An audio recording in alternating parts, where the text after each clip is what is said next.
ధారాదత్తం అనే సంస్కృత పదబంధం తెలుగు భాషలో చాలా ఎక్కువగా ఉపయోగపడే ప్రసిద్ధ జాతీయం.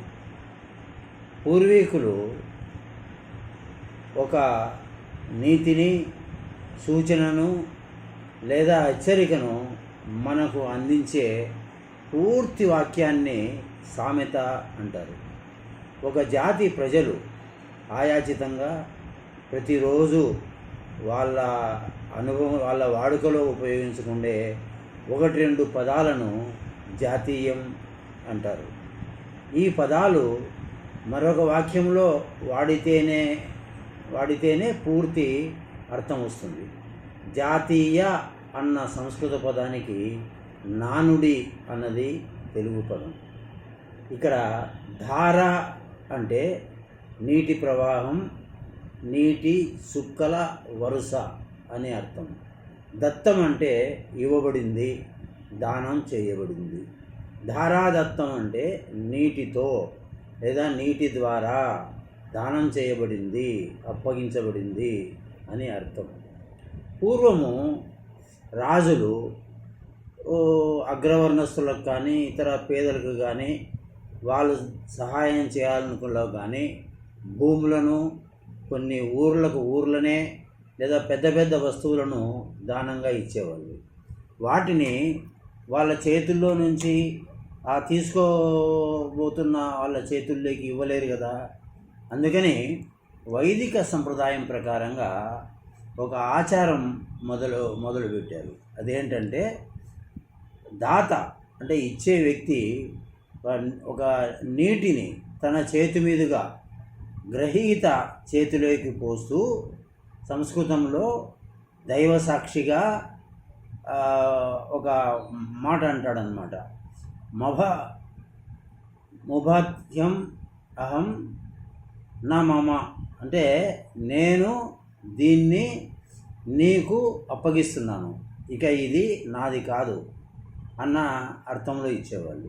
సరే, ఇక నీటినే ఎందుకు తీసుకుంటారు అనడానికి మనకు ఒక రుజువు ఏం కనపడుతుందంటే, పంచభూతాలలో నీరు చాలా ప్రధానమైనది, మానవులకు అవసరమైనది. దాన్ని దైవ సాక్షీకరణగా భావించి దాని ద్వారా ఈ దానం ఇస్తారు. ఇలా ధారాదత్తం చేయబడిన ఆస్తి మీద దాతకు ఎలాంటి హక్కు ఆ ధారాదత్తం చేసిన తర్వాత ఉండదు. ఆ దత్తత స్వీకరించిన వ్యక్తికి అంటే దానం పొందిన వ్యక్తికే సర్వ హక్కులు ఉంటాయన్నమాట.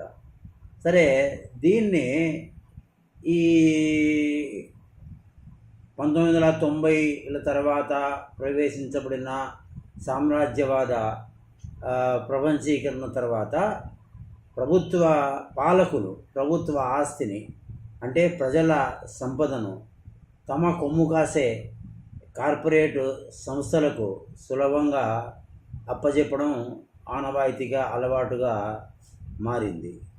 తర్వాత ఇప్పుడున్న ప్రభుత్వం అయితే నేషనల్ మానిటైజేషన్ పైప్లైన్, జాతీయ ధనార్జన పథకం అనొచ్చు, దాన్ని ధనార్జన మార్గం అని కూడా అనొచ్చు. దీని ద్వారా అయితే ఒక పాత పద్ధతికే కొత్త నిర్వచనం చెప్పి ఒక భూమిని, ఆస్తిని, పరిశ్రమను 99 ఏళ్లకు ఎకరానికి 90 పైసలు లేదా నెలకు 90 పైసలు ఈ విధమైన షరతులతో కార్పొరేట్ సంస్థలకు అప్పచెబుతున్నారు.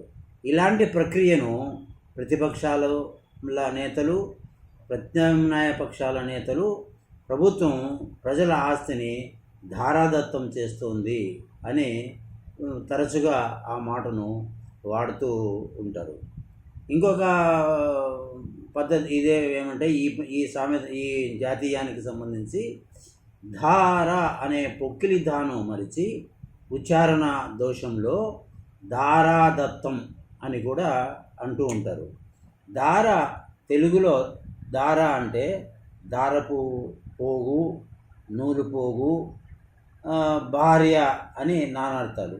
సంస్కృతంలో కూడా దార అంటే భార్య అని అర్థము. తమ తప్పుడు ఉచ్చారణను సమర్థించుకోవడానికి దారాదత్తం అంటే కన్యాదానం అనే అర్థమని ఒక తప్పుడు ఆలోచనను, తప్పుడు భావాన్ని ప్రచారం చేస్తూ ఉంటారు.